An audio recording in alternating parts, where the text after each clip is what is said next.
No ar, Faixa Livre, rádio jornalismo de verdade, a informação de primeira qualidade, a interpretação e os comentários das notícias, entrevistas, o contraditório.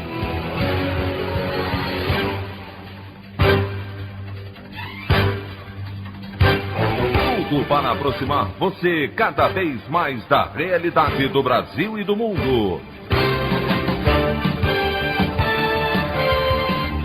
Apresentação: Anderson Gomes. Presidente da Eletrobras, Wilson Ferreira, renuncia ao cargo para assumir a BR Distribuidora e indica que privatização da estatal pode não acontecer. O governo federal garante que China liberou insumos para a produção da Coronavac no Brasil, que devem chegar ao país até o fim de semana. Pesquisa Datafolha mostra que 69% dos brasileiros que receberam auxílio emergencial não encontraram outra fonte de renda para substituir o benefício. Essas e outras notícias na edição desta terça-feira, 26 de janeiro do ano de 2021, do programa Faixa Livre.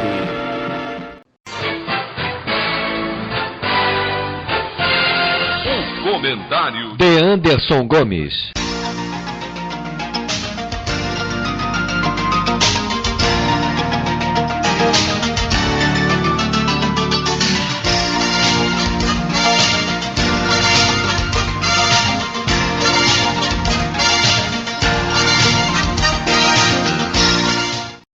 Bom dia, ouvintes.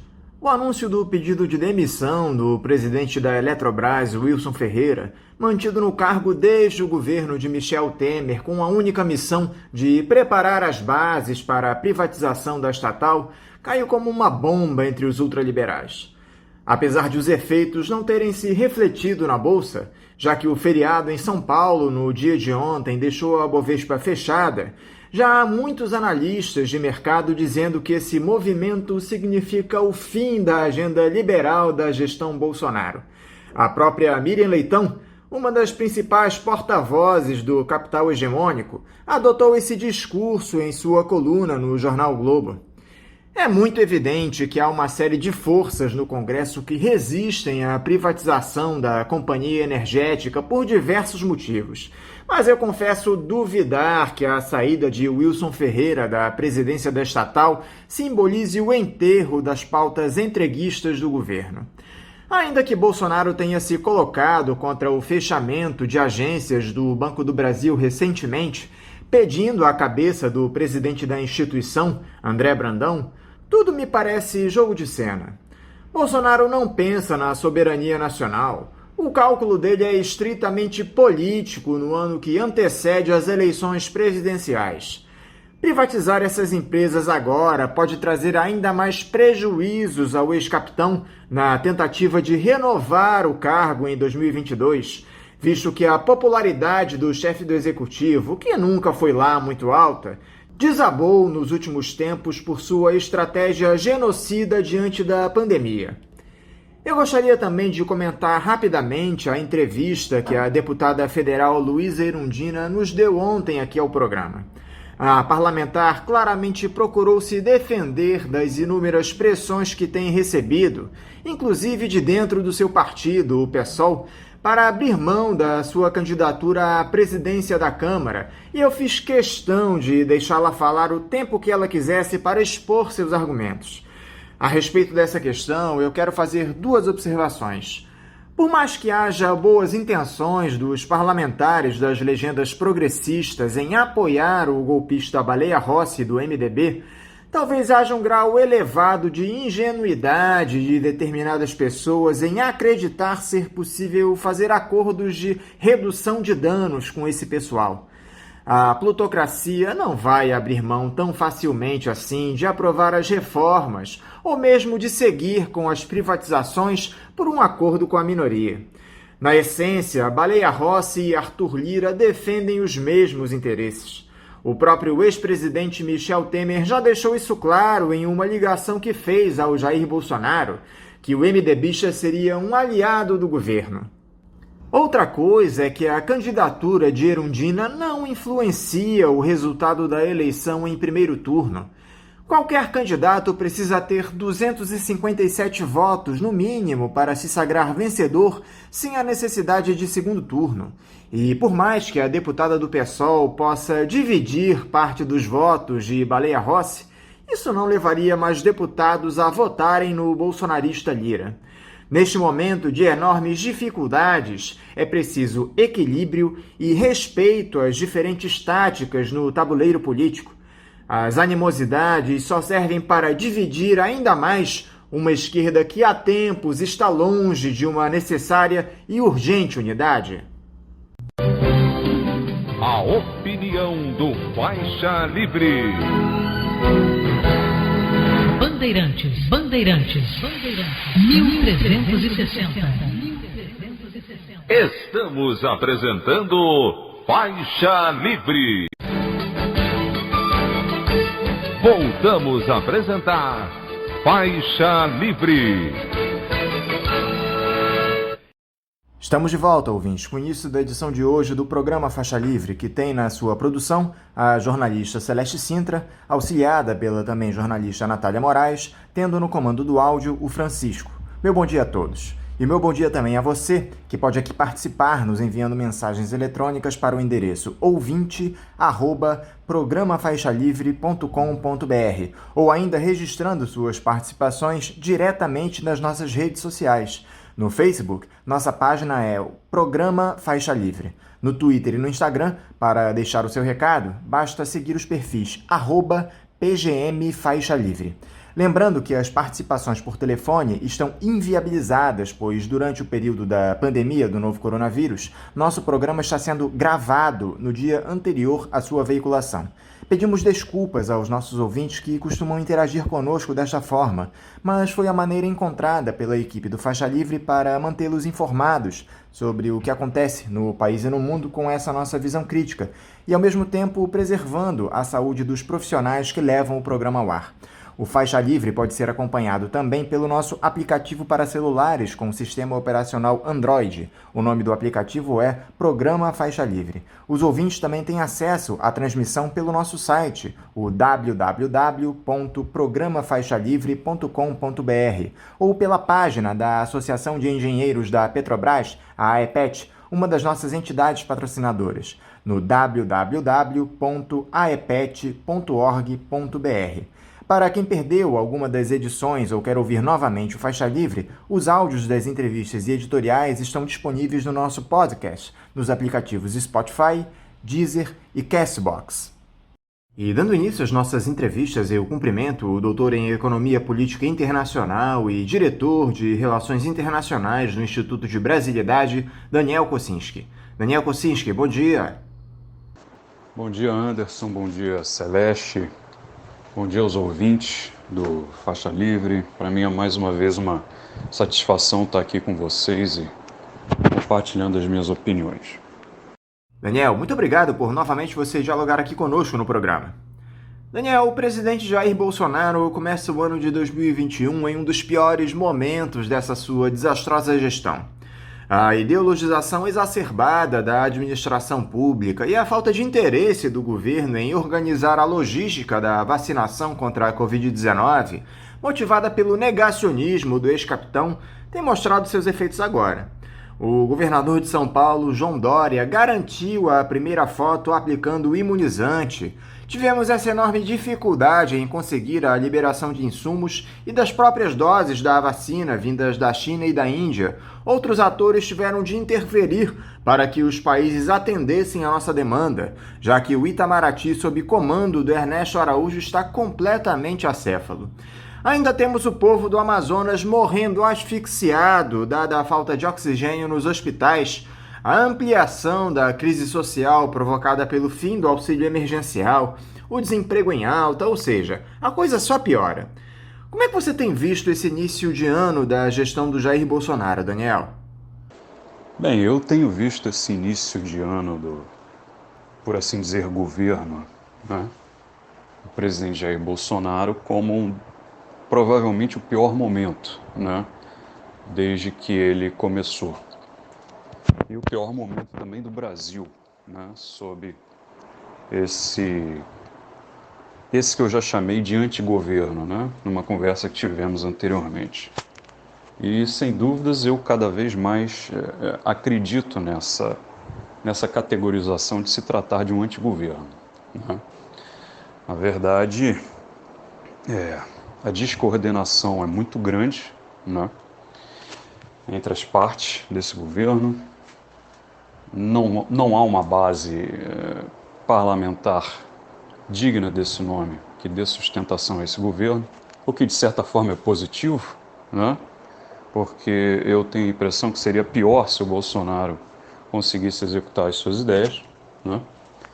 Então, de certa forma, é melhor que seja assim.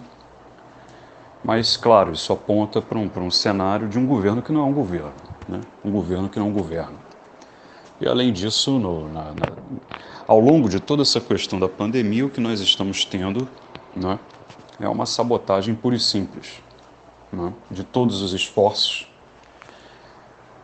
de combate à pandemia, um tema do qual também já tratei com vocês anteriormente.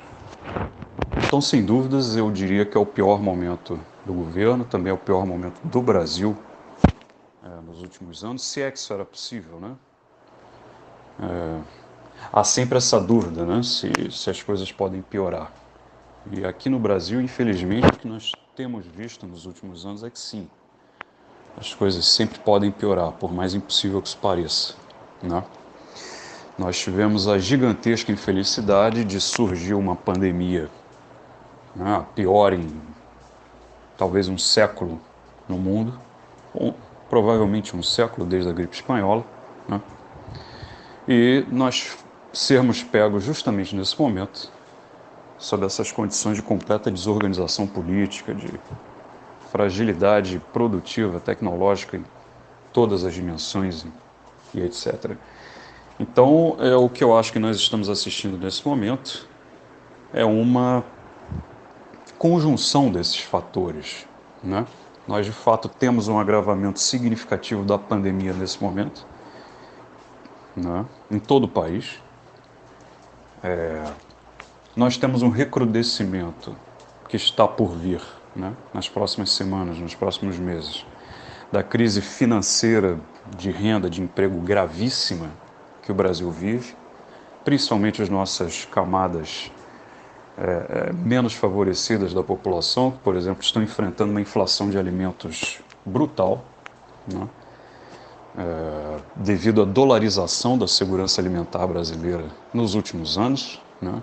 Os produtores preferem exportar do que abastecer o consumo doméstico. O governo também abandona políticas de regulação dos estoques, de manutenção de estoques e regulação dos preços, né? Ou seja, é um caos, né? E tudo isso está convergindo nesse momento, né, numa mesma conjuntura. Então nós temos uma sobreposição de crises, né, que, no meu entendimento, vão cobrar um preço extremamente elevado do Brasil nesse primeiro semestre, né? E, de quebra, nós temos uma situação absolutamente absurda na questão das vacinas, né, em que, por tudo que eu tenho lido, por tudo que eu tenho visto também na televisão e etc., o Brasil, dentre os grandes países do mundo, dentre os países mais importantes do mundo, o Brasil me parece o pior preparado, né, em termos de vacinação. O que menos adquiriu vacinas, o que está mais vulnerável à importação de vacinas e insumos, né? Ou seja, o país está entregue, né? Nós, nesse momento, somos um país absolutamente desprovido de soberania mais elementar, né? Então, sem dúvidas, uma situação gravíssima que eu não faço ideia de como esse governo, que não é um governo, poderá resolver. E todo esse cenário que nós citamos acima, Daniel, já começa a se refletir na popularidade do presidente. Um levantamento feito pela revista Exame, divulgado na última sexta-feira, mostrou que a aprovação do Jair Bolsonaro despencou de 37% para 26%. O Datafolha indicou o mesmo cenário, com 6 pontos percentuais de queda na aceitação do político, de 37% para 31%. Houve também carreatas por todo o país no fim de semana pedindo seu impeachment. A plutocracia já percebeu o desgaste do bolsonarismo, ampliado pela derrota do Donald Trump nos Estados Unidos, e começa aos poucos a desembarcar do governo. Você acha que o chefe do executivo chega ao final de seu mandato no ano que vem, Daniel? No Brasil é sempre muito difícil e arriscado fazer previsões, né? Ainda mais num horizonte absolutamente complexo como esse que nós estamos vivendo. Eu lembro, por exemplo, que a presidente Dilma Rousseff sofreu um processo de deposição mediante uma conspiração parlamentar, né, por razões que comparadas aos diversos crimes de responsabilidade que o presidente Jair Bolsonaro já cometeu, seriam uma verdadeira piada, né, uma brincadeira de criança. No entanto, ela foi deposta mesmo assim.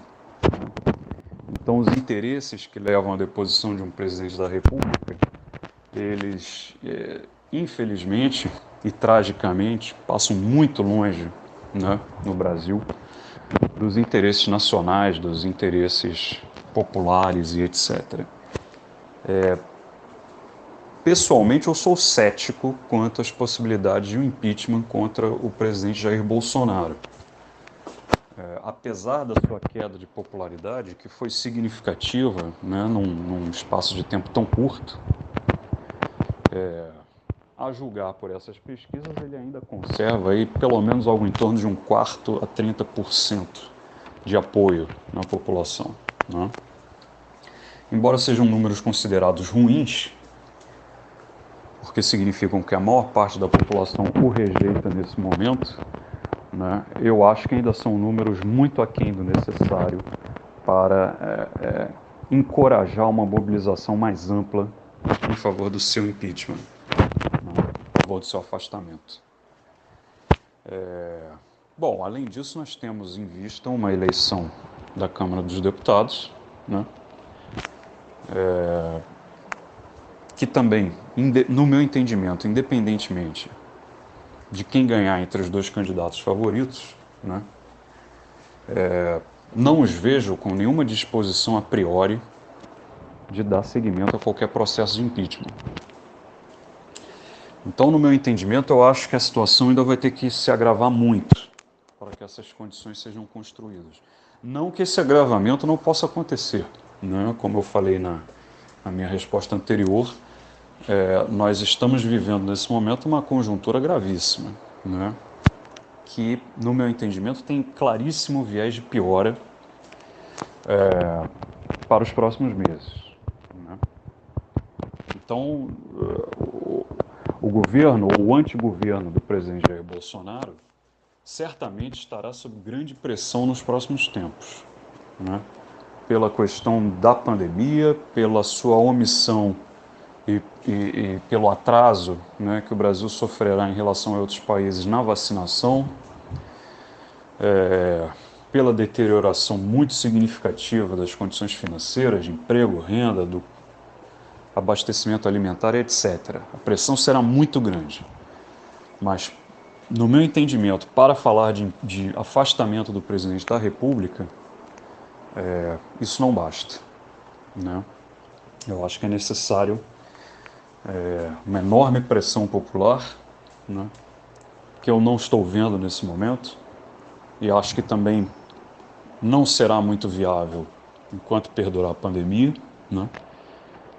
Depende também de uma adesão, pelo menos setores significativos do empresariado, que também não se vê nesse momento, né? E, por fim, claro, depende das articulações parlamentares, que me parecem, se existentes, muito pontuais, muito circunstanciais no momento. Então, hoje eu diria que o presidente Bolsonaro vai até o fim do seu mandato.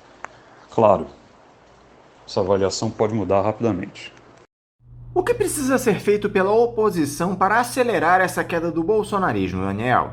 É importante lembrar que as grandes mobilizações populares ainda estão impossibilitadas por conta da Covid-19.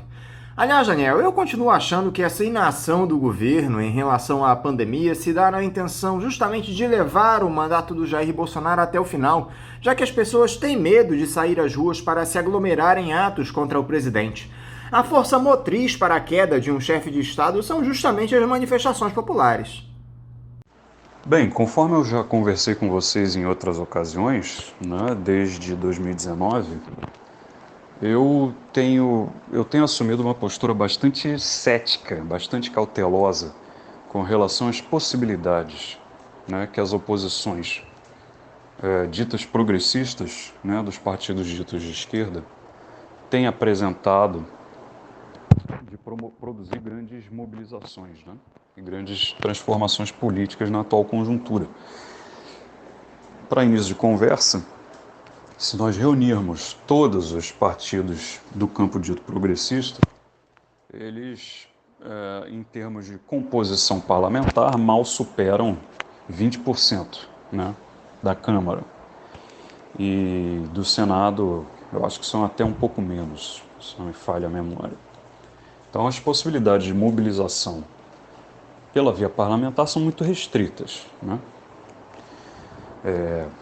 No caso, eu acho que a participação que eles podem dar a um eventual afastamento do presidente Jair Bolsonaro, primeiro, claro, né, pela própria ação parlamentar. Isso eu tenho visto, ao menos a julgar pelo que publicam nas redes sociais, alguns deputados expressivos do nosso campo, algumas lideranças importantes do nosso campo se manifestando, né, nesse sentido. Por exemplo, deputados federais aqui do estado do Rio, o Molon, o Freixo, né, que sempre tem se manifestado nesse sentido. Agora, claro, né, o afastamento do presidente, se for viabilizado, exigirá uma grande mobilização popular, né? Isso, como nós já sabemos e já discutimos, está bastante prejudicado pela própria situação da pandemia, né? E essa é, digamos assim, a aptidão histórica, né, dos partidos ditos de esquerda, principalmente o PT, né, sempre foi o mais mobilizador dentre eles, né, nos últimos anos. No meu entendimento, eu acho que as ações que eles podem tomar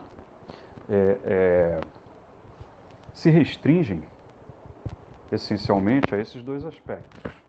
Claro, medidas judiciais também, o PDT, por exemplo, tem feito, né, com frequência, tem invocado as instâncias do judiciário para tomar determinadas medidas contrárias ao presidente Jair Bolsonaro. Mas, para fins de afastamento, né, eu considero que os caminhos estão pela via parlamentar e pela via das ruas. Agora, tanto no parlamento quanto nas ruas, né, os partidos ditos de esquerda não reúnem por si só meios para avançar esse processo, né? Então, não vejo opção. Eles têm que se articular com movimentos de outros campos que também estejam contrários ao presidente Jair Bolsonaro, né? Nós já estamos vendo alguns sinais disso, né? Manifestações em São Paulo convocadas por grupos de orientação liberal e etc. Grupos que foram, inclusive, responsáveis, né, corresponsáveis pela eleição do Jair Bolsonaro. Enfim, eu acho que o caminho passa por aí. Mas, repito, sou cético de que essas oposições disponham nesse momento de grandes meios para avançar essa pauta. E essa eleição que nós temos na Câmara dos Deputados, Daniel, que peso ela pode ter nesse processo? Afinal, não podemos esquecer que é o presidente da Câmara quem autoriza o início de uma investigação contra o presidente da República. Ao que tudo indica, a disputa ficará entre o Baleia Rossi, do MDB, e o Arthur Lira, do Progressistas, este com o apoio do bolsonarismo. Caso haja uma vitória do MDBista, ainda que o Michel Temer tenha garantido que o Baleia Rossi vai defender as pautas do Palácio do Planalto, o impeachment se torna algo viável, na sua opinião? Bem, eu acho que o afastamento do presidente Jair Bolsonaro ele não se torna nem viável, nem inviável, independente de quem ganhe a presidência da Câmara, né? Se o Lira ou o Baleia Rossi. E por que eu digo isso? Eu não vejo em nenhum dos dois nem um caráter essencialmente governista e muito menos um caráter essencialmente oposicionista, né? Eu não vejo nesses dois candidatos posicionamentos ideológicos nesse sentido, né? No caso do Lira, especificamente, ele é claramente, né, um oligarca partidário típico, né, de um desses partidos centrais, né, a isso que se convencionou chamar recentemente de centrão, né? O meu palpite pessoal, eu apostaria numa vitória do Lira, tá? Eu acho que os meios dos quais o governo federal dispõe, né, para fazer negociações nesse tipo de conjuntura são muito grandes, né? Vale lembrarmos, por exemplo, que o Rodrigo Maia não se elegeu presidente da Câmara em oposição ao governo do Jair Bolsonaro, né? Muito pelo contrário. Ele foi se tornando oposição ao longo do desenrolar desse antigoverno, né? E da sua queda de popularidade, né? Então eu acho que nessas circunstâncias a tendência é que o candidato apoiado pelo governo, pela sua capacidade de distribuir prebendas, né, cargos e etc., eu acho que esse candidato é sempre o favorito, né? Além disso, já há diversas indicações, né, uma vez que a eleição terá voto secreto, o que no meu entendimento é um absoluto absurdo, né? Mas há fortes indicações de que as alianças partidárias não serão respeitadas integralmente, né?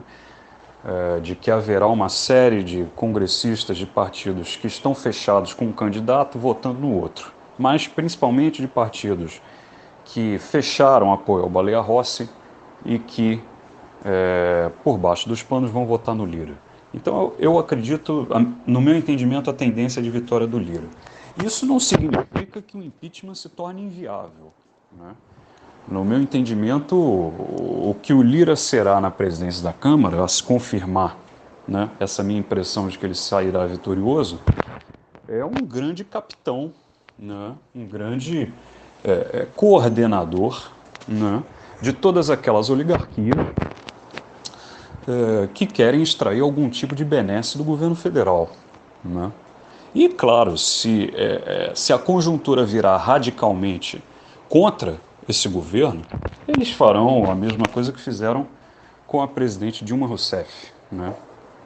Eles abandonam e entram no jogo, né? Eles sempre apontam para onde a relação custo-benefício lhes favorece. Essencialmente é isso. Boa parte da esquerda acabou embarcando na candidatura do Baleia Rossi, Daniel, alegando pragmatismo nesse momento complicado que o país atravessa. O que mais surpreende é que alguns deputados do PDT, do PT e do PSB vão votar no Arthur Lira. Pelo menos foi o que garantiu aqui pra gente o presidente do PSOL, Juliano Medeiros.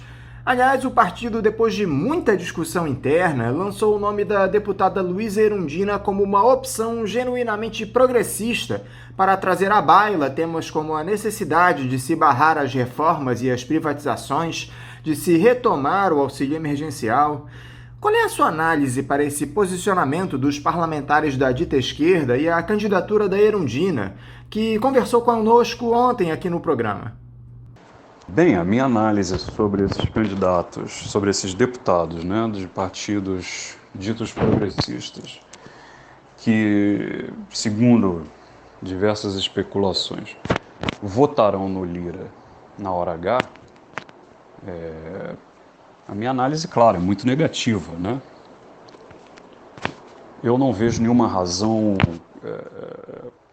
justificável, né, para que deputados que façam oposição ao presidente Jair Bolsonaro endossem o candidato que está melhor articulado com esse governo, com esse antigoverno Jair Bolsonaro, né? Eu digo melhor articulado porque eu não vejo no Baleia Rossi um caráter de oposição ao governo. Muito pelo contrário, tá? Muito pelo contrário. Mas tudo indica que o Lira esteja mais articulado com ele, né? Então, eu não vejo justificativa para que deputados desse campo façam isso. Por outro lado, eu também não vejo, na atual conjuntura, como nem porquê alimentar expectativas de que uma candidatura inteiramente enraizada no campo dito progressista, como essa que a Erundina está apresentando, eu não vejo perspectivas razoáveis de que ela possa prosperar. Claro, eu sei que não é esse o objetivo da candidatura dela, né? Bom, pelo menos eu creio que não seja. Eu acho que o objetivo da candidatura dela é marcar determinadas posições, né, que são caras ao campo progressista e que, enfim, ficarão desamparadas se esse campo não apresentar nenhum candidato próprio, né? Eu consigo entender essa tática, claro, né? E não vejo nada de absurdo na tática em si.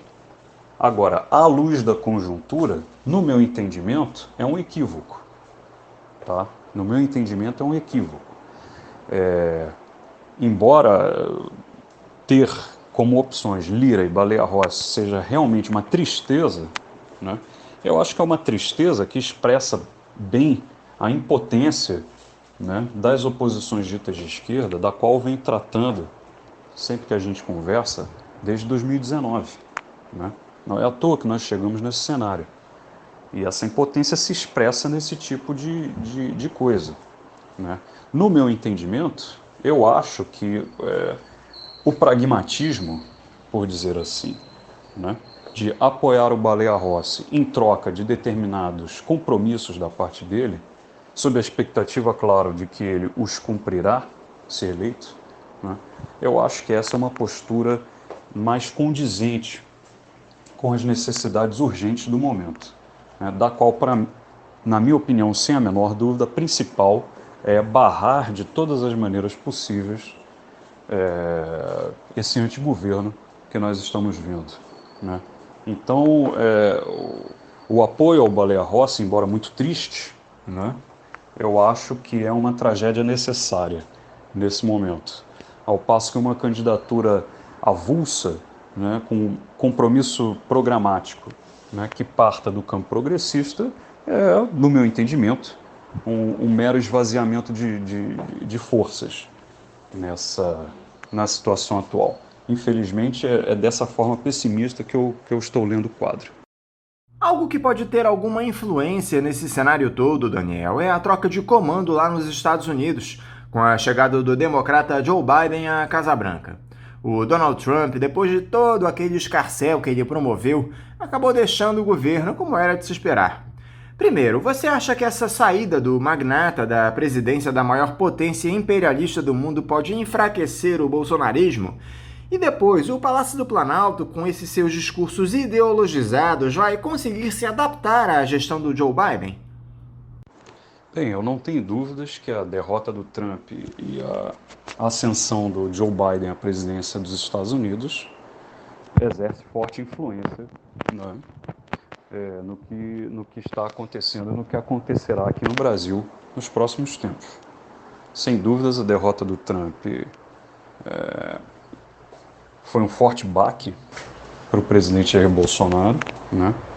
A remoção do seu principal patrocinador, né, o enfraquece significativamente, no meu entendimento, né?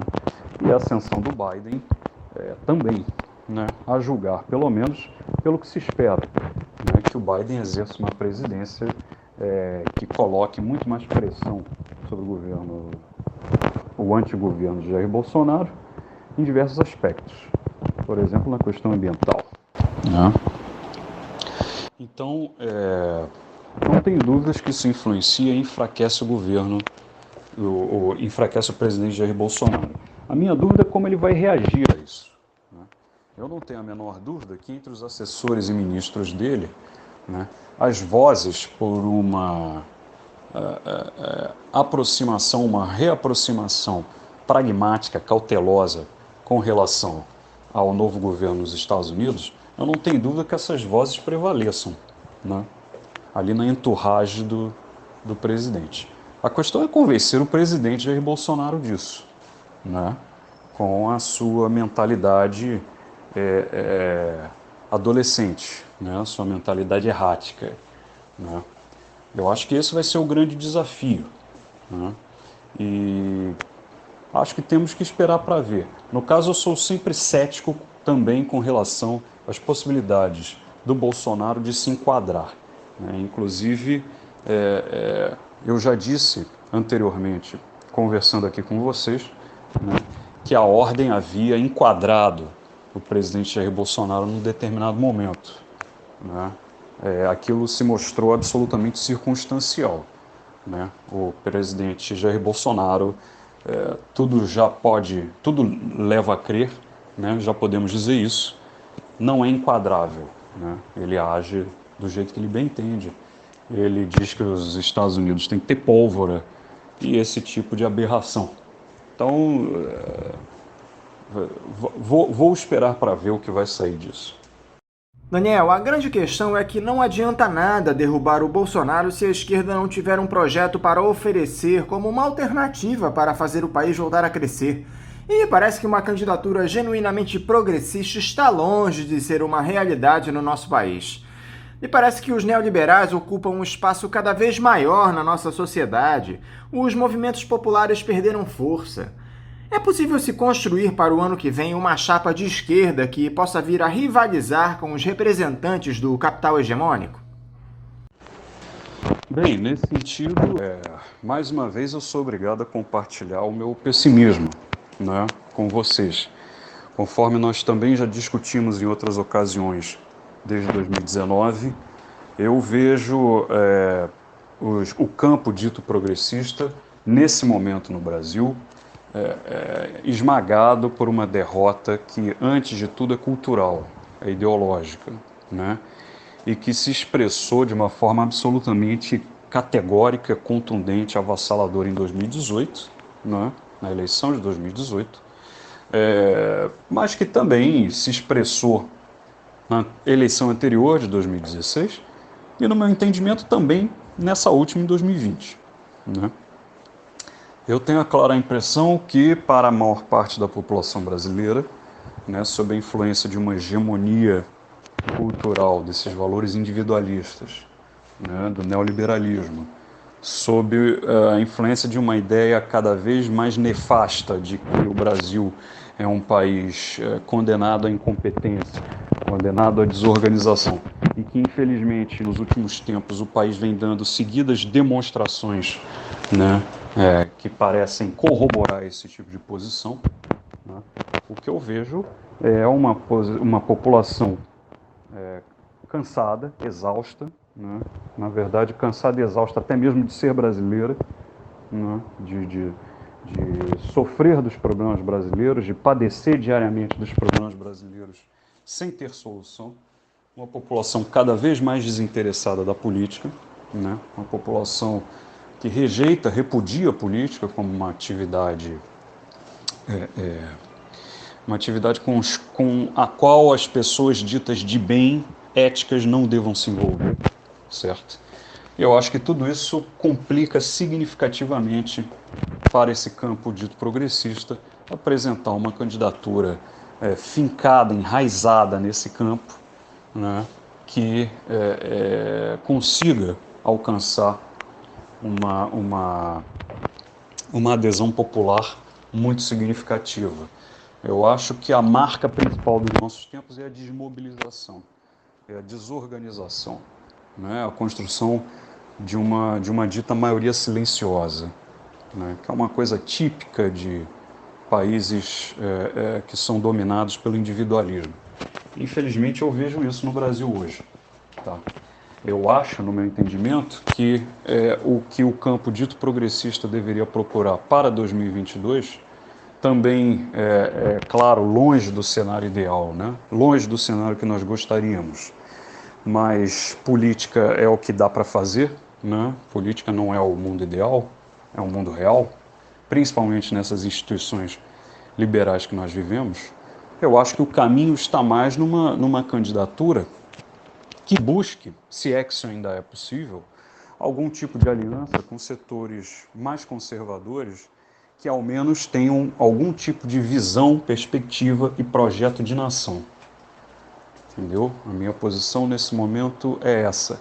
Eu acho que antes de qualquer outra coisa, se nós não salvarmos o Brasil desse processo acelerado de entropia, né, de autodestruição no qual ele se encontra, nós não teremos nem a possibilidade de discutirmos, né, se nós queremos ou podemos ter governos progressistas em algum momento.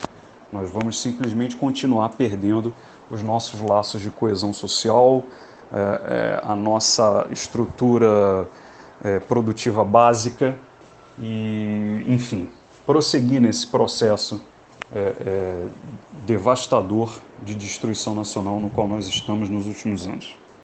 E nesse caldo de autoritarismo, onde estão mergulhados tanto o Donald Trump como o Jair Bolsonaro, Daniel, nós podemos citar aquela nota ameaçadora do Procurador-Geral da República, Augusto Aras, onde ele cita a calamidade pública como a antessala do Estado de Defesa. Qual é a leitura que você faz dessa nota do PGR no contexto atual, Daniel? De tudo que nós já vimos até o momento, se há um personagem no meio desse jogo que nós efetivamente podemos considerar um aliado sólido, né, do presidente Jair Bolsonaro, vem a ser exatamente Procurador-Geral da República, né? Até o momento, o que me vem à cabeça, ele não tomou absolutamente qualquer ato, qualquer medida, qualquer atitude contra qualquer coisa que o Bolsonaro tenha feito, né? Vale lembrar, por exemplo, que também a questão de poucos dias ou poucas semanas, não me lembro exatamente, ele afirmou, né, que não vê nenhum tipo de crime de responsabilidade em nada que o presidente tenha feito em relação à pandemia, né, o que realmente é uma aberração, né? É um escárnio com a sociedade brasileira esse tipo de coisa.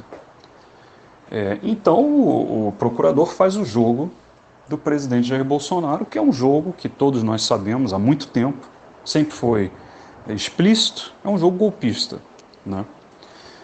No caso, eu não vejo, até o presente momento, qualquer chance de que esse jogo prospere, né? Não vejo, por exemplo, nas Forças Armadas, qualquer disposição para esse tipo de aventura, né? Mesmo porque nós não estamos nos anos 60, não estamos na Guerra Fria, né? O cenário internacional hoje é radicalmente diferente, não é mais daquela forma, né? Militarizada, típica, clássica, que golpes de Estado são desferidos e que enfim, novas hegemonias, novas dominações são constituídas. Isso não é mais necessário. Hoje há uma série de outros meios, mais sofisticados, mais sutis, né? E esses, sim, são empregados o tempo inteiro, né? Então, o jogo do Bolsonaro é esse, é agitar com esse tipo de bravata, esse tipo de ameaça, mas eu não acredito que nada disso possa prosperar nas circunstâncias atuais.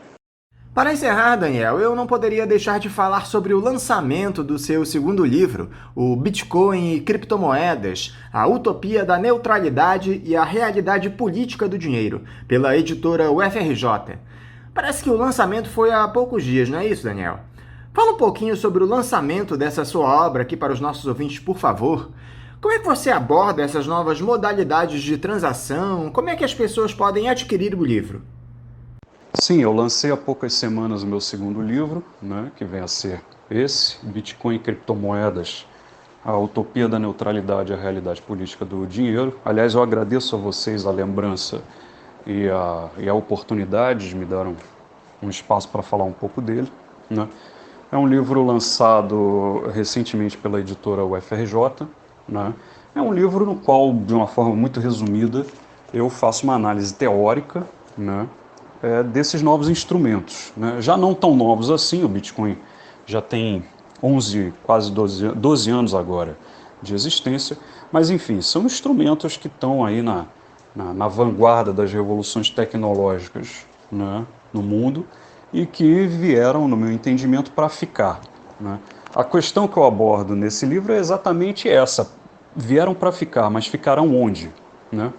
Então eu faço uma análise desses instrumentos, primeiro à luz da teoria monetária, né? Chego à conclusão de que o Bitcoin e essas criptomoedas não são e não podem ser dinheiro, né? São uma outra coisa.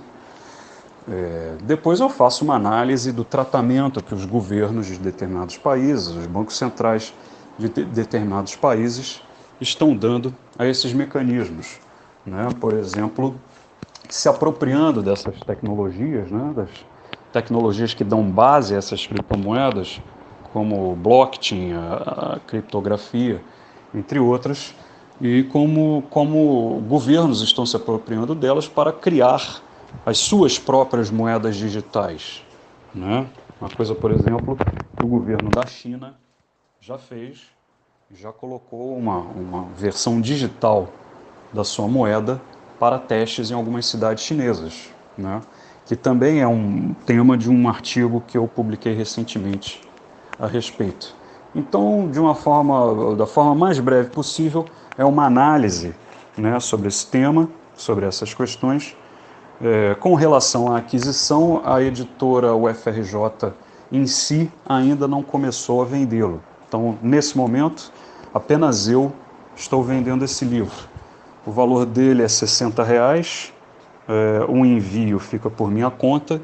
Ele pode ser adquirido entrando em contato comigo através do meu site, tá? Cujo endereço é www.danielkozinski.com.br. Lá tem todas as instruções para os interessados me contactarem e adquirirem o livro. Tá bom? Muito obrigado pelo espaço. Daniel, muito obrigado por você dialogar aqui conosco novamente no programa. Eu quero te desejar um ótimo dia de trabalho e deixar também o meu abraço. Bom, como sempre eu agradeço a oportunidade de conversar com vocês, de trocar ideias, expor as minhas opiniões para vocês. Eu acho que, infelizmente, as minhas opiniões não estão muito encorajadoras, não estão muito otimistas, né? Eu vejo o Brasil hoje numa situação absolutamente difícil, complicada, cuja superação eu, infelizmente, não estou vendo ainda por onde ela chegará, certo? Mas eu espero que eu tenha conseguido contribuir para fomentar o debate, né? Então agradeço mais uma vez, mando um abraço para todos vocês aí do Faixa Livre e até a próxima. Conversamos aqui com o doutor em Economia Política Internacional e diretor de Relações Internacionais do Instituto de Brasilidade, Daniel Kozinski. Vamos agora ao nosso primeiro intervalo. Voltaremos já já. Voltamos a apresentar Faixa Livre. Estamos de volta, ouvintes, e agora eu cumprimento o professor de Economia da Universidade Federal do Rio de Janeiro, a UFRJ, e pesquisador do Instituto de Estudos Estratégicos de Petróleo, Gás Natural e Biocombustíveis, Eduardo Dutra, o INEP, da Federação Única dos Petroleiros, Eduardo Pinto. Eduardo Pinto, bom dia. Bom dia, ouvintes do programa Faixa Livre.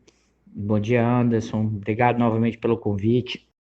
Muito obrigado, Eduardo, por novamente estar aqui conosco no programa. Eduardo, aquelas expectativas do governo federal de que nós teríamos uma retomada da atividade econômica no início do ano de maneira mais acelerada parecem ter ficado só no desejo da turma do Paulo Guedes. A pandemia voltou a se ampliar no país, o auxílio emergencial acabou, a inflação, especialmente dos alimentos, tem subido com força. O desemprego e o processo de desindustrialização se ampliam e não me parece haver um horizonte de melhora. Continuamos entregues ao capital estrangeiro, que ainda reclama do chamado custo Brasil. Qual é a análise que você faz para esse início de ano na nossa economia, Eduardo? Esse ponto que você trouxe, Anderson, acho fundamental. Quais são as expectativas para esse ano, tá? É evidente que você tem um cenário, né, a expectativa que eu tenho é um cenário bastante complicado para esse ano. Por quê? Né? Porque a retirada do auxílio emergencial tirou um dos poucos motores, né, que estava impulsionando, ou pelo menos impediu uma profunda queda do PIB no ano passado. Né? Você tem a manutenção do teto dos gastos num contexto em que o desemprego está alto, né? O nível de utilização das empresas está baixo, tá? E que, num cenário em que os preços estão aumentando, principalmente de alimentos, porque isso está associado a um miniciclo de commodities em curso, com o aumento do preço dos alimentos, dos minerais, no mercado internacional, tá? Então, necessariamente, existe uma expectativa inflada das corretoras, do mercado, e de que esse ano teremos um crescimento relativamente alto, apoiado na ideia do fiscalismo. Não, pelo contrário. Né? Como? Isso é simples, é só olhar o componente da demanda agregada. O que é isso para vocês, ouvintes? Y, a renda, o crescimento do PIB, da renda, depende de quê? Do consumo das famílias, né? Depende do investimento privado e do investimento público, né? Depende dos gastos do governo e depende das exportações menos importações. A gente já sabe, eu já comentei com vocês aqui, vou repetir isso de novo, a economia brasileira era muito grande, mesmo que as exportações cresçam, as exportações não conseguem puxar toda a economia, então não vai ser esse o motor do crescimento. O consumo das famílias caiu de forma vertiginosa no ano passado e só não foi maior a queda pelo auxílio emergencial. Então, a tendência é que esse ano, você não, com o desemprego alto, com salários baixos, o consumo das famílias não vai puxar. Mas como então, se o consumo das famílias não vai puxar, o investimento privado iria puxar? Não tem sentido lógico nenhum. Só alguns setores específicos, talvez exportadores, mas mesmo assim, isso não puxa a economia brasileira como um todo para gerar um crescimento do PIB. Né? E, por outro lado, o que seria o investimento autônomo ou gasto autônomo, associado tanto ao gasto público como o investimento público, que eles são contracíclicos, eles hoje são impedidos institucionalmente de impulsionar a economia com o teto dos gastos. Então, Anderson, vai ser um ano muito complicado, de baixo crescimento econômico, depois de uma queda profunda em 2020. Tá? Ou seja, a minha perspectiva é de um crescimento muito menor do que o esperado, não tem nenhuma trajetória de reindustrialização, pelo contrário, né? Chegamos a indicadores de a indústria manufatureira corresponde hoje apenas com 11% do PIB total. Isso são valores né, anos 40. Né? A gente está cada vez mais transformando em um país que está assentado numa lógica do capital comercial, do varejo, do agronegócio e das frações financiarizadas que vendem de renda. Né? Um cenário bem complicado para esse ano. Agora, se teve alguém que ganhou nessa pandemia, Eduardo, foi o grande capital. Os lucros desse pessoal, ao contrário da maioria absoluta da população, aumentaram enormemente. Exemplo disso é a ampliação da fortuna dos bilionários de todo mundo em 31% em 2020. Aqui no Brasil a história não é muito diferente. A maioria das ações do governo federal para minimizar os efeitos econômicos da Covid-19 se deu justamente para favorecer essa parcela diminuta e privilegiada da população. E eles não me parecem muito dispostos a perder essa boquinha, Eduardo, muito pelo contrário. A intenção dos ultraliberais é ampliar ainda mais os seus lucros com as privatizações e as reformas. Enquanto isso, a parcela mais pobre da nossa população não tem mais sequer o auxílio emergencial. Anderson, para mim você foi no ponto central. E o ponto central é entender, tá? A questão da lucratividade, do ganho do grande capitalista brasileiro, das mega empresas, mesmo no meio da pandemia. Aí você poderia estar me perguntando assim, mas como é possível, Eduardo, se a economia brasileira, o PIB, né? Caiu 5% no acumulado do ano, nos 3 primeiros trimestres. Como é possível esses grandes capitalistas ganharem dinheiro? Aqui acho que é importante deixar isso claro, e ganharam não só, isso dá para ver, Anderson, não só pelos dados bilionários brasileiros, mas também pelos dados das grandes empresas, tá?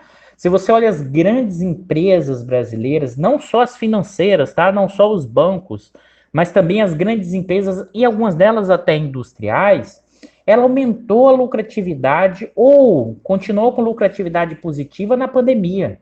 Enquanto o PIB, né, caiu 5%, né, se a gente olha as grandes empresas, né, financeiras, os grandes bancos, né, a taxa de lucro, observe bem, a taxa de lucro dos bancos, que é a taxa de lucro, o lucro líquido do seu patrimônio, ou seja, a rentabilidade do negócio, no acumulado dos 3 primeiros trimestres do ano 2020, foi de 14%, sendo que a economia, o PIB, caiu 5%. Mas observe bem, os bancos estão reclamando. Por que estão reclamando? Porque essa taxa caiu. Antes era cerca de 18% o ano passado. Ou seja, uma taxa de 14% no meio da pandemia em termos de lucratividade, os bancos estão reclamando. Isso é uma insanidade. Mas não só. As empresas não financeiras, a taxa de retorno nesse período, ou seja, no acumulado dos 3 primeiros trimestres do ano passado, né, de 2020, foi uma taxa de retorno de 5,5%, com pouquíssimas exceções. Eu estou falando aqui das 400 maiores empresas de capital aberto, são dados disponíveis da CVM. Mas não só, os ativos financeiros, né, desses proprietários cresceram fortemente. Pra você ter ideia, Anderson, em termos de patrimônio líquido, em dezembro do ano passado, né, o montante de ativos financeiros chegou, pelos segundos dados da Ambima, 6 trilhões de reais. E cresceu quase 9% em relação a dezembro de 2019. Ou seja, os detentores dos ativos financeiros aumentaram a sua riqueza, né? As grandes empresas, em sua grande maioria, com exceções, evidentemente. Quais são essas exceções? Por exemplo, a indústria do entretenimento, que perdeu dinheiro por causa do lockdown, ou seja, teve uma taxa de lucro negativa. A indústria de equipamentos e transportes, tá, que teve taxa de lucro negativa. Tá? A indústria de roupas, né? A indústria de impressão e atividades auxiliares. Tá? Mas a grande maioria das indústrias, né, das empresas industriais, a lucratividade foi positiva. A taxa de lucro foi positiva, mesmo com o PIB caindo 5%. Basta destacar aqui o enorme resultado de lucro, né, da Vale, né, dado o aumento do preço do minério internacional, e cabe destacar também, né, os elevados ganhos do agronegócio. Né? O agronegócio, segundo dados da Exalc, que estima o PIB do agronegócio, no acumulado do ano até outubro, do acumulado do ano de 2020 até outubro, né, a taxa de crescimento do PIB do setor primário brasileiro agrícola foi de 40%, fruto do aumento dos preços e de boa safra. Ou seja, os preços internacionais aumentaram, gerando maior rentabilidade para esse agronegócio, né?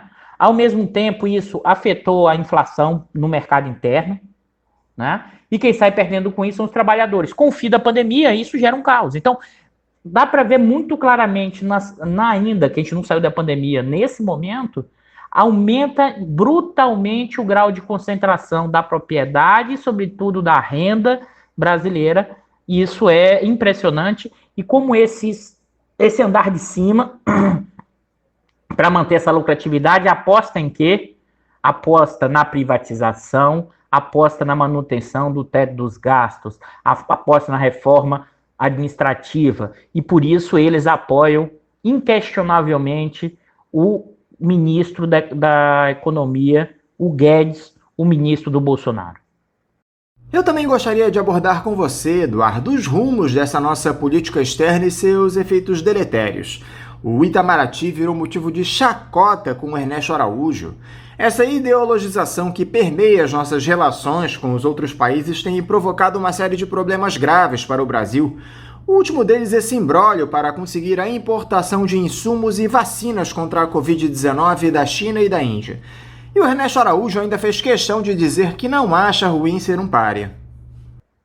Sim, Anderson, esse é outro ponto que é vexatório, né? De um histórico nunca visto na história brasileira, na condução, por exemplo, do Itamaraty, do nosso ministro das Relações Exteriores, um ministro que, alinhado com o olavismo, conectado com a extrema-direita, com o antiglobalismo, com uma lógica idealizada completa dos processos, o que gera enormes problemas no sentido pragmático das decisões, de como o Brasil se relaciona com os outros países. Isso ficou e fica evidente agora, tá? Mas isso já vinha acontecendo, mas isso fica evidente na questão das vacinas, né? O Brasil não... E aí, acho que a gente tem que juntar tanto o Ministério da Saúde, dirigida pelo general Pazuello, como o do Itamaraty, mas eu quero reforçar a questão do Itamaraty, dado a dificuldade, por exemplo, das conexões, que seja com os ditos mais próximos. Alardeou que a Índia iria liberar insumos ou vacina, dada certa proximidade entre o governo indiano e o Bolsonaro, dadas suas relações ideológicas, mas isso não veio. Esse governo, esse chanceler, não entende o pragmatismo de como se opera nas relações internacionais. Esse pragmatismo, inclusive, faz com que a China, nesse momento, diga para o público que é um problema técnico na chegada de insumos, não, mas é um problema político, evidentemente, né? A China explicita e reclama da forma como os filhos do próprio Bolsonaro têm criticado a própria China, e é evidente que a China vai usar isso como moeda de troca, isso é do âmbito das relações internacionais, inclusive para que ela possa, suas empresas possam entrar no edital do 5G aqui no Brasil. Ou seja, um jogo muito mais complexo dessas mediações entre países, que se dá num plano econômico, político, ideológico, mas o nosso ministro das Relações Exteriores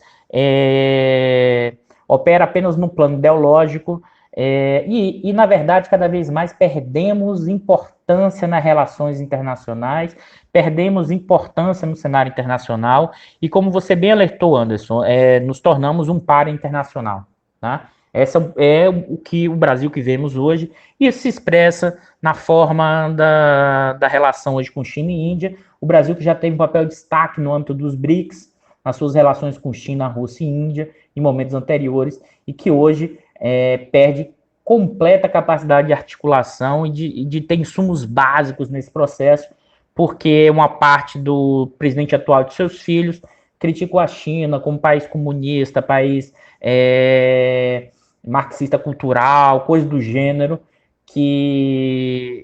no âmbito das relações internacionais. E isso, outra coisa, antes que eu acho importante, são das preocupações do pessoal do agronegócio.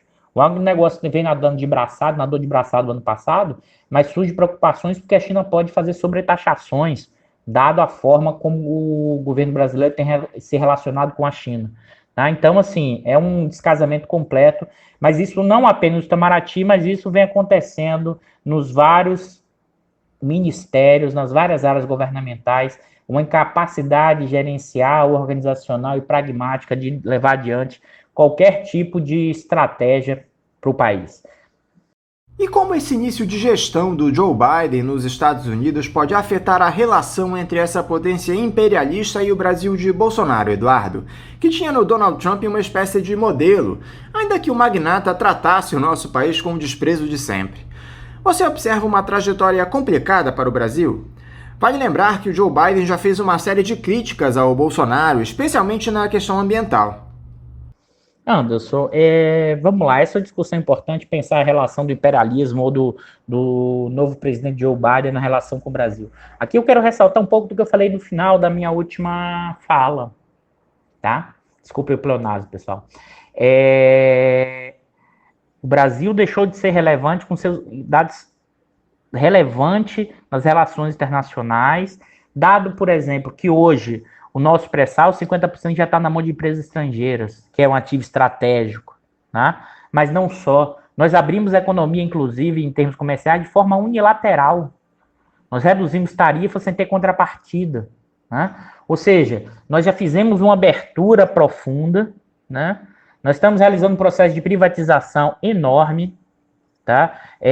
O pessoal fica reclamando, dizendo que não privatizou estatal. Para você ter ideia, em valores, o Estado brasileiro, a União Federal, já vendeu, né, cerca de 134 bilhões de ativos entre janeiro de 2019 e fevereiro de 2020, né?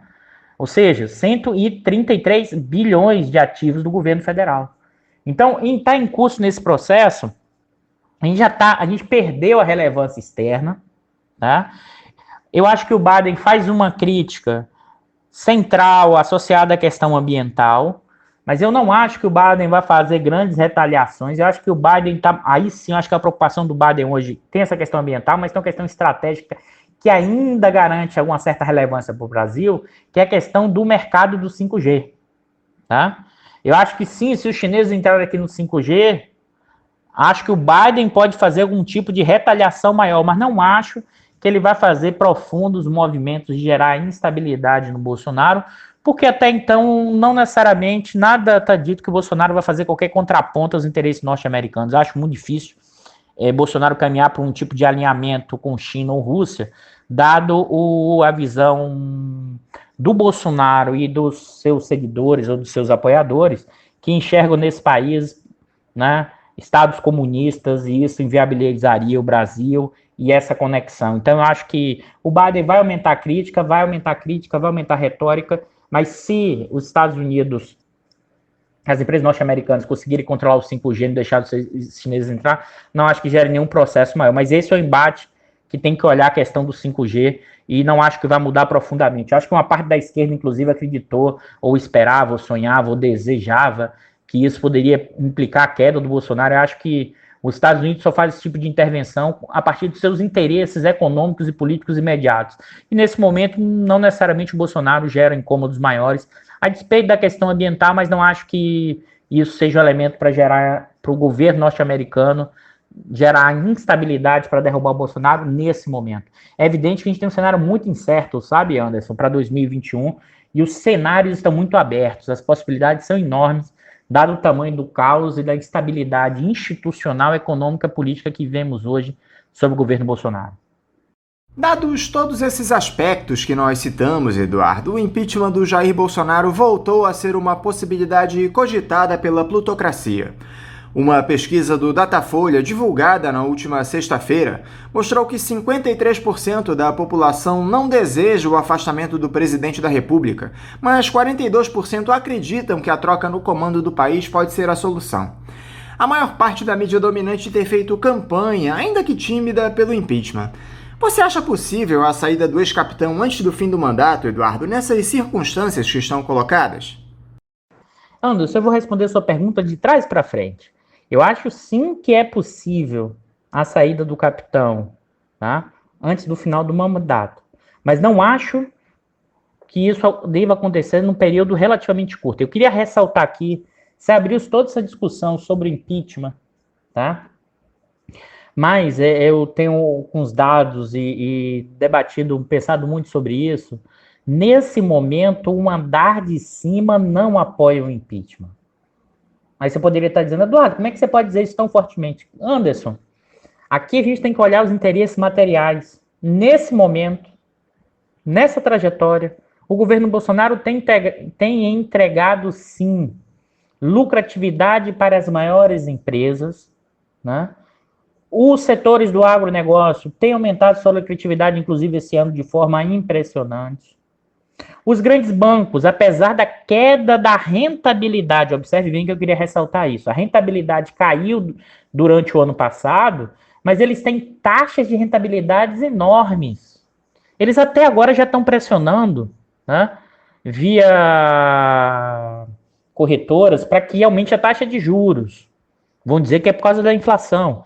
mas a taxa de juros afeta de forma direta e indireta os ganhos dos grandes bancos, que são os ganhos de tesouraria associado a que esses grandes bancos possuem títulos mobiliários, possuem principalmente o quê? Títulos da dívida pública que lhe rende recursos, que lhe rende uma parte expressiva dos seus lucros.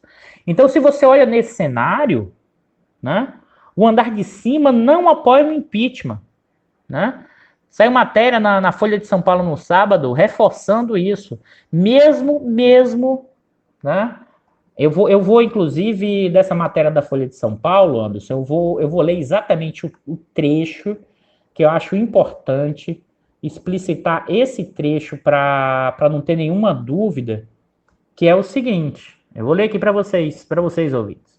É matéria da Folha de São Paulo, denominada assim: eleição na Câmara vai definir apoio do empresariado a Bolsonaro. No corpo da matéria está escrito desse jeito aqui.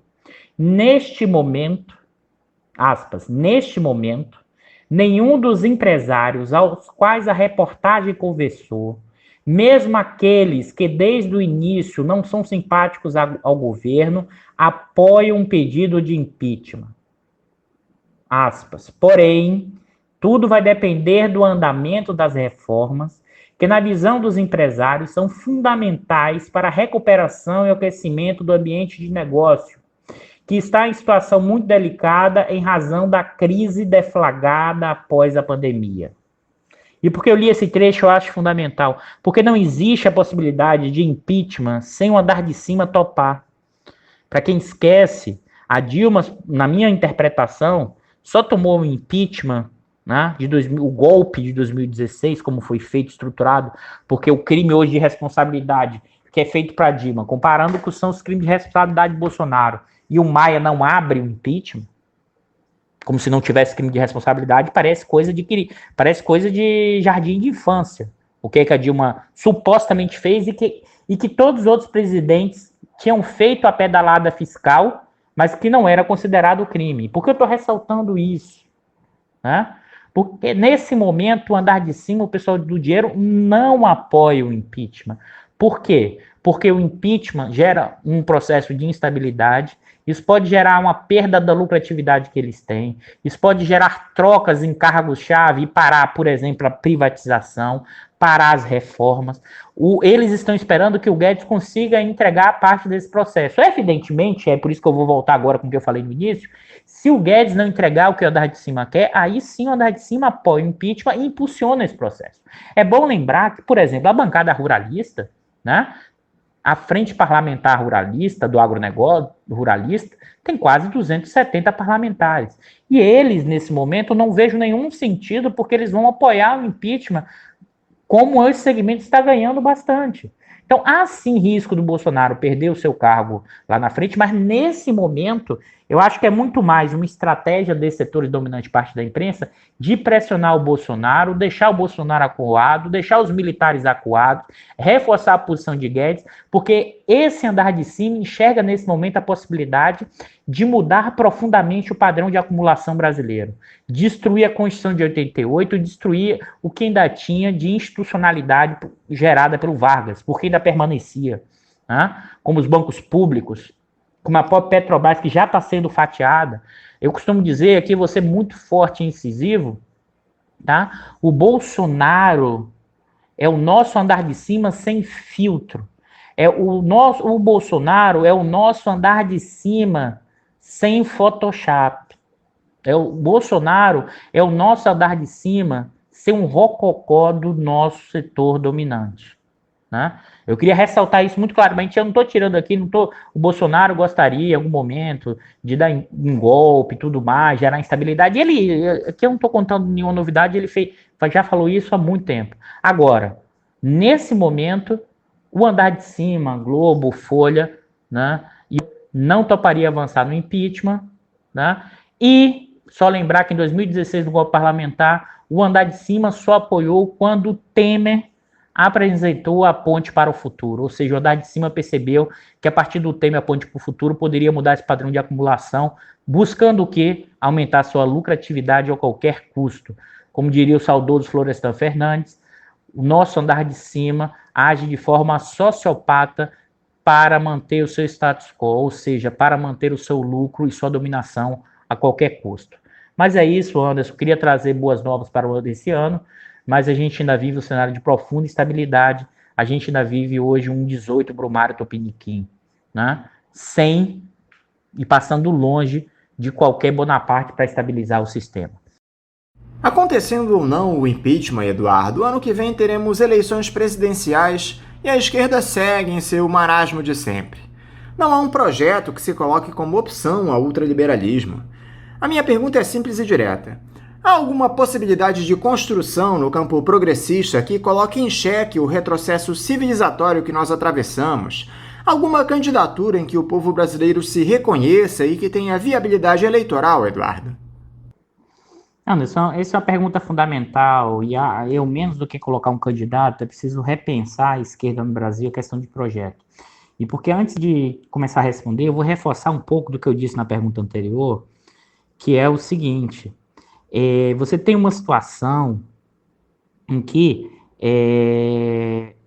o impeachment ou não do Bolsonaro está muito mais associado à dinâmica do andar de cima do que a capacidade de aglutinação da esquerda. Eu acho que também a gente tem que ter muito claro o que a gente está vivendo. Nós vivemos hoje, nesse momento, não vivemos uma democracia plena.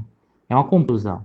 Desde o golpe parlamentar de 2016, nós temos as instituições sendo fragilizadas constantemente, nós temos uma profunda crise institucional, quem tem maior capacidade de atuação consegue impor de uma forma impressionante seu processo.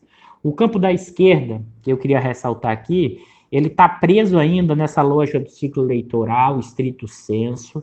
E por que eu quero reforçar isso? Eu não estou negando a importância da questão eleitoral, mas ainda está preso na ideia de que as coisas estão funcionando normalmente, ou que parte do andar de cima quer fazer acordo, não quer.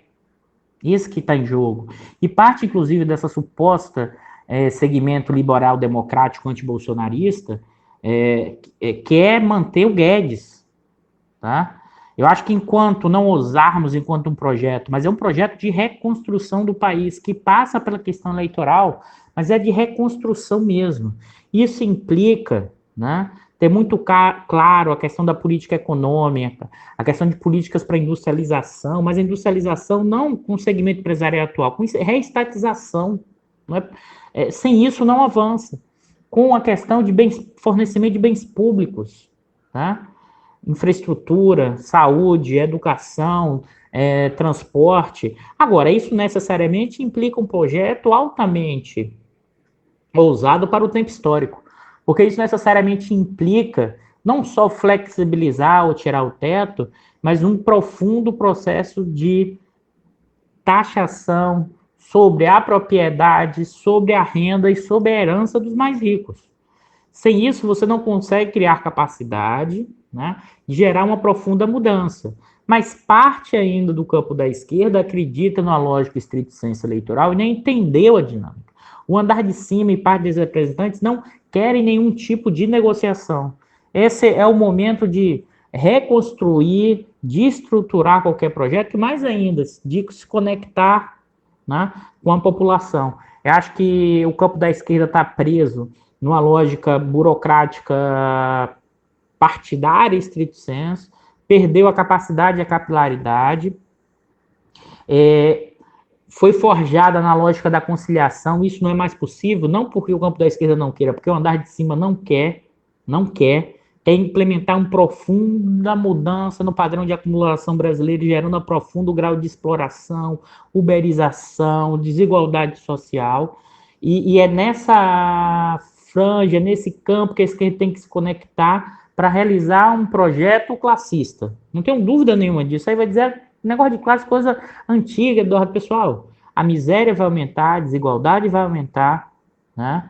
Ou seja, a população pobre, negra, que mora nas comunidades, a mulher negra, favelada, essa é uma população que vai sofrer muito, e é preciso criar projetos, não só econômicos, mas refundar essa nação, refundar esse país, e a esquerda tem que encampar esse projeto que vai além da questão eleitoral de 2022. E nesse momento, A questão da esquerda, aí você vai dizer, Eduardo, mas qual é então a conjuntura agora? A conjuntura agora é a seguinte: vacina e retorno do auxílio emergencial e impeachment do Bolsonaro. Independente do campo da esquerda ter condições ou não políticas de fazer isso, nesse momento, a questão toda, independente da capacidade da esquerda avançar, porque hoje ela é menor, a gente tem que reconhecer isso, mas ela tem que iniciar o processo, ela tem que passar por um profundo processo de reconstrução, e isso implica em compreender que, como eu já disse aqui em outros programas, o Bolsonaro não é o causador dessa crise. Ele aumenta a crise, ele gera instabilidade. O Bolsonaro é a infecção oportunista que se apropriou de um corpo doente. O Bolsonaro é o nosso andar de cima sem filtro. É nesse sentido que eu acho fundamental a esquerda compreender a nossa momento histórico, nosso momento histórico como a forma que a luta de classe assume no Brasil, né? O Bolsonaro andar de cima é a expressão disso, é retirar os direitos que ainda tinha, a esquerda tem que combater isso com todas as forças, não ficar preso apenas na lógica, vamos dizer assim, burocrática partidária, tá? Que é preciso reconstruir, refundar, reestabelecer o Estado de Direito, reestabelecer um projeto de nação e de país, porque nós estamos desmanchando, como eu já alertei, nós vivemos o nosso 18 Brumário Tupiniquim sem nenhum sinal de reestabilização, e mais ainda, tanto o Bolsonaro como as Forças Armadas aumentam essa estabilidade, e o andar de cima potencializa essa estabilidade quando quer a qualquer custo manter os seus ganhos de forma sociopata, como eu já disse. Agora, o campo da esquerda é entender essa batalha, entender esse processo, tentar mobilizar o máximo possível a população e se aproximar e se conectar para defender um projeto de reconstrução do país e que incorpore finalmente a população mais pobre aos ganhos econômicos. Eduardo, o presidente da Eletrobras, Wilson Ferreira, anunciou sua saída do cargo ontem. Ele era tido como um dos últimos entusiastas das privatizações no governo federal. Já há analistas indicando que a saída dele seria o fim do liberalismo na gestão Bolsonaro.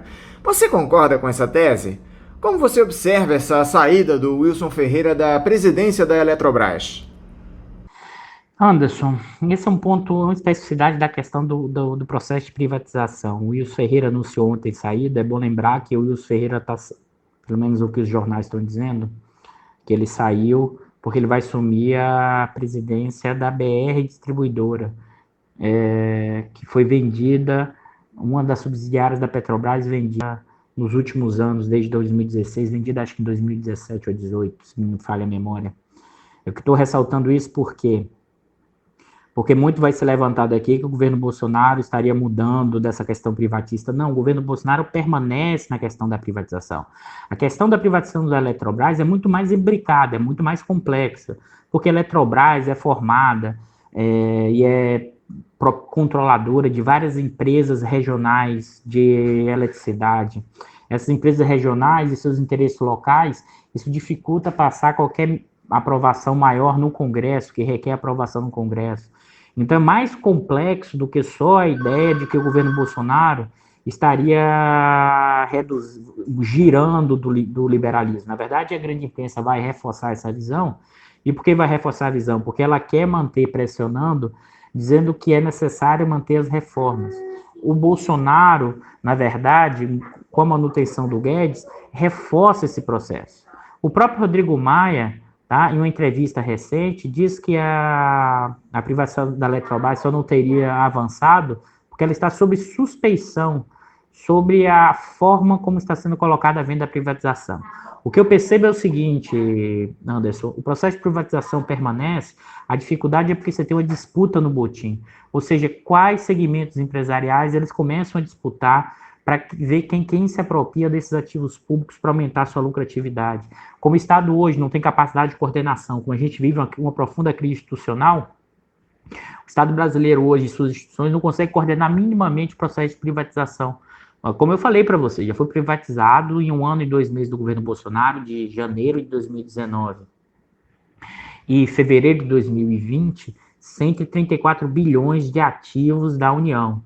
Tá? E a Eletrobras é uma dificuldade porque você tem hoje uma disputa ferrenha entre partes de blocos capitalistas brasileiros. Eu acho que não dá para ter certeza, mas tem uma disputa entre o Lema e o pessoal do BTG para garantir os reservatórios da Eletrobras, que irá permitir lucros, rendas de monopólio impressionante. É esse o jogo. Eu acho que, na verdade, o Wilson Ferreira viu a dificuldade, faz esse tipo de discurso e se catapulta para entrar na BR Distribuidora, ou seja, a velha porta giratória do segmento público para o privado, empresas que foram privatizadas, contratam técnicos e funcionários que passaram pelo governo com proposta de privatização. Então, não acho que isso é muito mais da grande imprensa fazendo pressão para manter o processo de privatizações do que acho que uma desistência do próprio governo federal, que tem, na verdade, uma tensão, uma disputa, quer seja no Congresso, quer seja entre esses imediatos, a forma como vai ser feita essa privatização, e isso sim pode emperrar. Pode emperrar porque tem interesses locais, regionais, na questão da Eletrobras, e tem também a dificuldade de coordenação desse processo. Não que o governo Bolsonaro esteja girando, isso é um equívoco. Ele pode até girar pragmaticamente. O Bolsonaro, os militares, não tem nada de lógica desenvolvimentista, estatista, nada disso.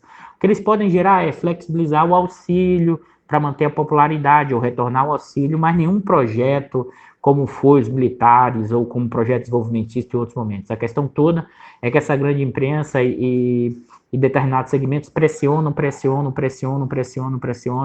para que seus interesses sejam mantidos durante o governo Bolsonaro. E aí, como eu falei para você, o Guedes entregando parte desse processo, o andar de cima não apoia o golpe, desculpa pessoal, o golpe não, o impeachment, porque a gente vive tantos golpes e golpes em cima de golpe, não apoia o impeachment, porque o Bolsonaro, a quantidade de crime de responsabilidade de impressão no impeachment dele já era para ter sido há muito tempo, né?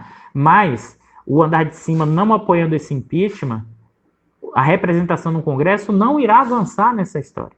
Então vai ficar pressão para que o governo entregue parte do setor público para esses segmentos empresariais e principalmente nacionais, tá? São blocos de capitalistas nacionais na disputa pelo botim. Ou seja, vivemos um 18 do Mário Tupiniquim, em que esse andar de cima luta para dividir o saque, e essa luta, inclusive, muitas vezes dificulta até essa divisão do saque para o processo de privatização. É isso que a gente vive hoje. Eduardo Pinto, eu quero te agradecer por mais uma vez você conversar aqui conosco no programa. Quero também te desejar um ótimo dia de trabalho e mandar um abraço. E nesse sentido, gostaria novamente de agradecer o convite, Anderson. Bom dia a todos e todas e boa semana para vocês. Forte abraço. Conversamos aqui com o professor de Economia da UFRJ e pesquisador do Instituto de Estudos Estratégicos de Petróleo, Gás Natural e Biocombustíveis Eduardo Dutra, o INEP, da Federação Única dos Petroleiros, a FUP, Eduardo Pinto. Como vocês, ouvintes, sabem, o Faixa Livre tem passado por um processo de transição nos últimos tempos, que provocou algumas mudanças e também adaptações às novas tecnologias. Uma delas é justamente a adoção de uma chave Pix, essa nova modalidade de transferência de valores para os ouvintes que desejam contribuir com qualquer quantia para a manutenção do programa. Portanto, para você que já aderiu a essa nova tecnologia, a chave Pix da conta do Faixa Livre é o nosso e-mail, ouvinte@programafaixalivre.com.br.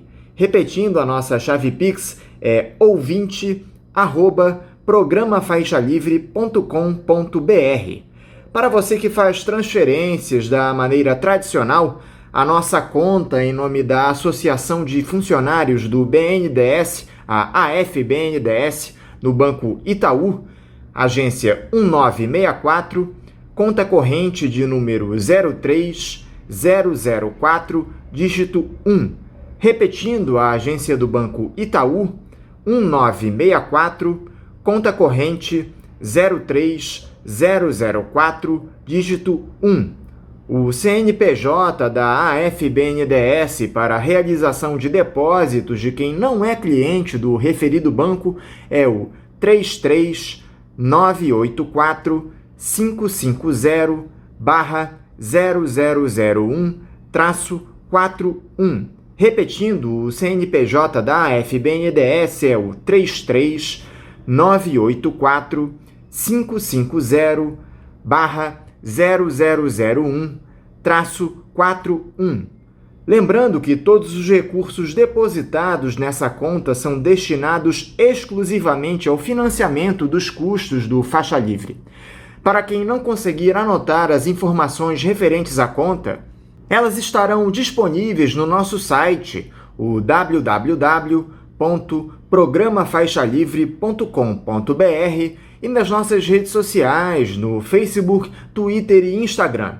Então, repetindo mais uma vez, a nossa chave Pix é ouvinte@programafaixalivre.com.br e a conta corrente da AFBNDES do Banco Itaú, agência 1964, conta de número 03004, dígito 1.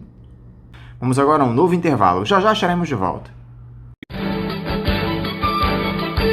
Voltamos a apresentar Faixa Livre. Estamos de volta, ouvintes, e agora eu saúdo a médica e ex-presidente do Conselho Regional de Medicina do Rio de Janeiro, o CREMERGE, Márcia Rosa de Araújo. Márcia, bom dia. Bom dia, Anderson. Obrigada pelo convite. É um prazer estar aqui para contribuir com esclarecimento à população. Márcia, muito obrigado por você nos conceder essa entrevista aqui ao Faixa Livre. Márcia, essa tragédia provocada pelo governo federal no enfrentamento à Covid-19 no nosso país tem alcançado níveis que nenhum de nós poderia sequer imaginar. O Ministério da Saúde não se planejou com a antecedência necessária para a aquisição das vacinas, nem mesmo os insumos básicos como seringas e agulhas o país conseguiu adquirir. Isso sem contar o negacionismo promovido pelo presidente Jair Bolsonaro e apoiado pelo ministro-general Eduardo Pazuello, que defende o tratamento precoce da doença com remédios que nenhuma autoridade médica recomenda. Qual é a análise que você faz para todo esse caos que se estabeleceu no Brasil, Márcia?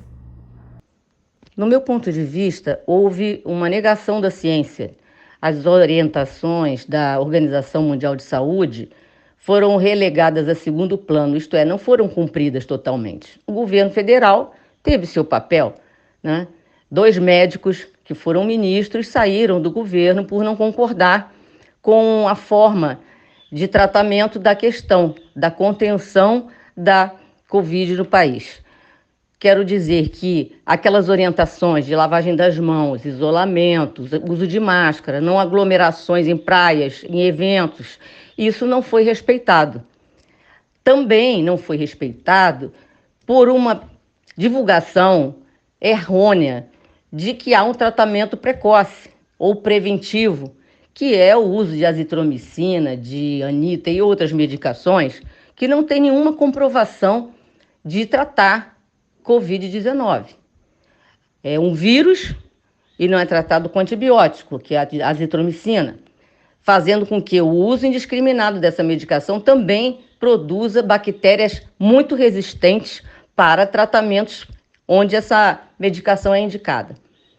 E para falar mais claro para a população, isso aí deveria ser explicado e todo o governo tem responsabilidade nisso, porque a campanha governamental das vacinações, por exemplo, há décadas tem tido resultado, tem tido adesão da população. E isso deveria ser feito também com essas medidas de contenção do vírus, o que não foi feito. Foi feito por alguns governadores, pelo governo federal não foi, e nós tivemos uma desarticulação. O que resultou nisso? Resultou mais de 200 mil mortos. E nós não podemos lidar com isso, nós temos que lidar com a vida. E é isso que é a minha opinião. Diante desse cenário, Márcia, onde China e Índia impõem dificuldades à importação de insumos e vacinas graças à ideologização do governo promovida pelo Jair Bolsonaro, o que ainda pode ser feito? O mundo tem mais de 7 bilhões de habitantes. Então vai ser muito difícil, mesmo que todas as fábricas de vacinas trabalhem na sua capacidade máxima, que possamos, a curto prazo ou a médio prazo, vacinar todos os habitantes da Terra. No Brasil, se atrasou o combate da pandemia no início dela e também se atrasou na compra dos insumos e só estamos aguardando a vacina de outros países. Nós nem compramos vacinas de outros países enquanto outros já estão vacinando. Nós temos que aqui chamar a atenção que temos 2 institutos importantíssimos que estão fabricando a vacina, tanto o Instituto Butantan quanto a Fiocruz, que são renomados, internacionalmente respeitados. Eles estão fabricando a vacina, mas elas não serão suficientes para o país. Eu acho que agora o Brasil vai ter que utilizar da sua diplomacia para conseguir em outros países uma parcela das vacinas, das doses que vão ser necessárias para completar a vacinação do povo brasileiro. Acho que isso só vai acontecer se houver uma pressão muito forte da sociedade. E para isso tem que haver confiança na vacina. Nós somos um país que somos conhecidos mundialmente por ter campanhas de vacinação há décadas e muito bem-sucedidas. Então, nós temos que utilizar desta nossa trajetória para incentivar, para garantir que a população acredite na vacina, queira se vacinar, para que nós possamos tratar essa pandemia, porque sem a vacinação nós não vamos conseguir debelar ou minimizar essa pandemia. É o meu ponto de vista. Eu não sou especialista na área, mas acredito que vacinas, independente da marca ou da origem que for, se elas forem registradas e aplicada toda a tecnologia reconhecida mundialmente, elas devem ser aplicadas sim, porque é o único tratamento que nós conhecemos para viroses. Nós tomamos todo ano a vacina da influenza, a vacina que a gente chama dos idosos, e isso sempre foi muito natural. Então nós agora temos que incentivar a população e barrar as falsas notícias, as fake news, que são pessoas mal intencionadas, que não estão preocupadas com a vida do povo. Como eu já citei anteriormente, Márcia, as autoridades do governo federal defendem a utilização de medicamentos como a hidroxicloroquina, a azitromicina e a ivermectina para o tratamento da Covid-19. Como médica e ex-presidente do CREMERG, Márcia, o que você tem a dizer a respeito da administração dessas drogas contra o novo coronavírus? Quais os efeitos elas podem provocar nas pessoas que se utilizam delas inadvertidamente? As autoridades que preconizam esse tratamento estão equivocadas, porque existem trabalhos realizados internacionalmente e que comprovam que essas medicações não têm nenhum efeito nem no tratamento precoce, nem no tratamento da Covid-19. Então, as medicações utilizadas indevidamente, elas causam resistência bacteriana.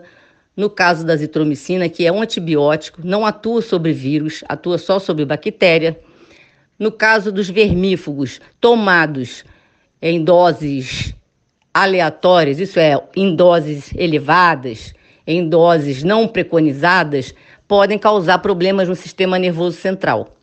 E a hidroxicloroquina, usada em pacientes indiscriminadamente, pode causar problemas cardíacos.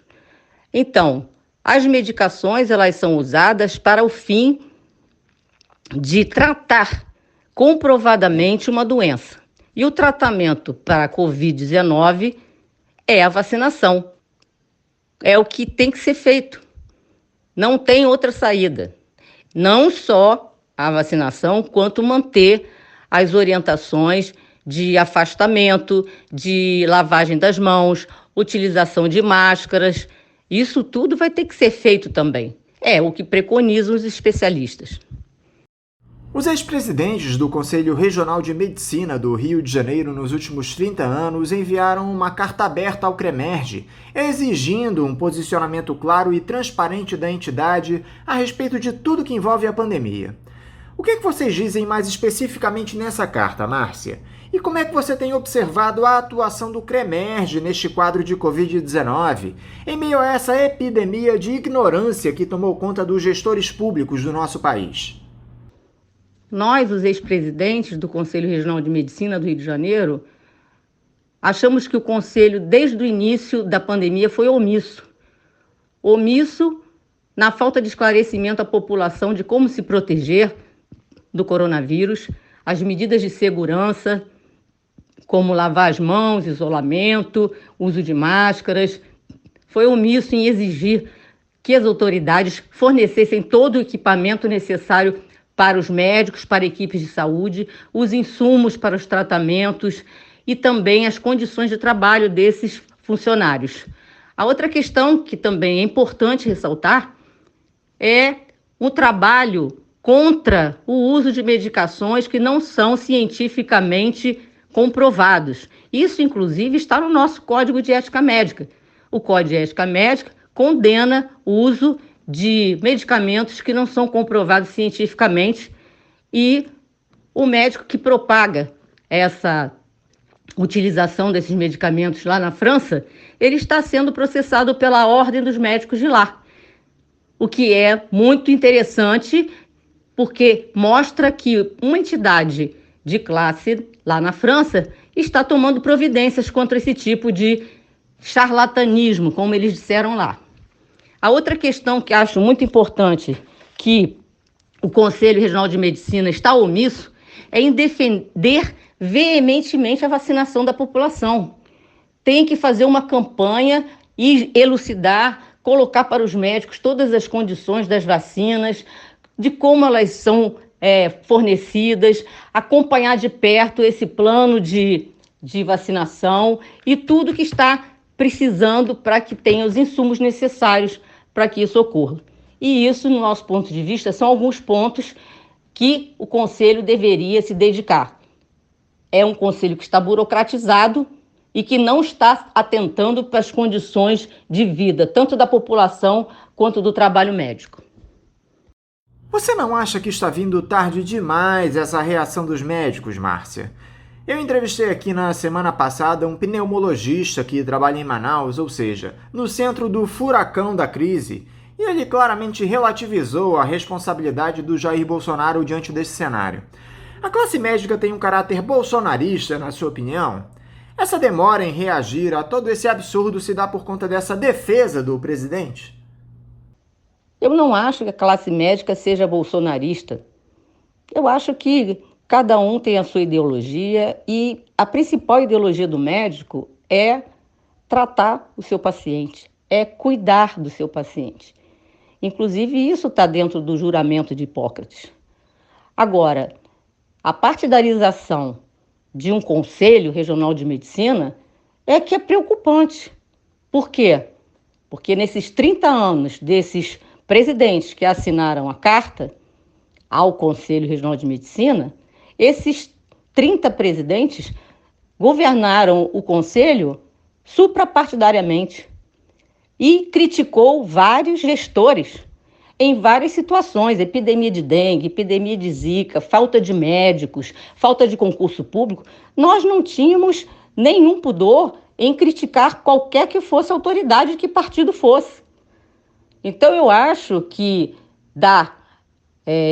dar voz a quem diz que os médicos são todos bolsonaristas é uma questão de generalização indevida. Eu acredito nisso, que o Conselho, sim, o Conselho tem que fazer o seu papel. E o papel do Conselho é fiscalizar o exercício da medicina, apoiar as lutas do médico, das equipes de saúde e apoiar a população no que é cientificamente comprovado. Isso sim que é o papel de um conselho.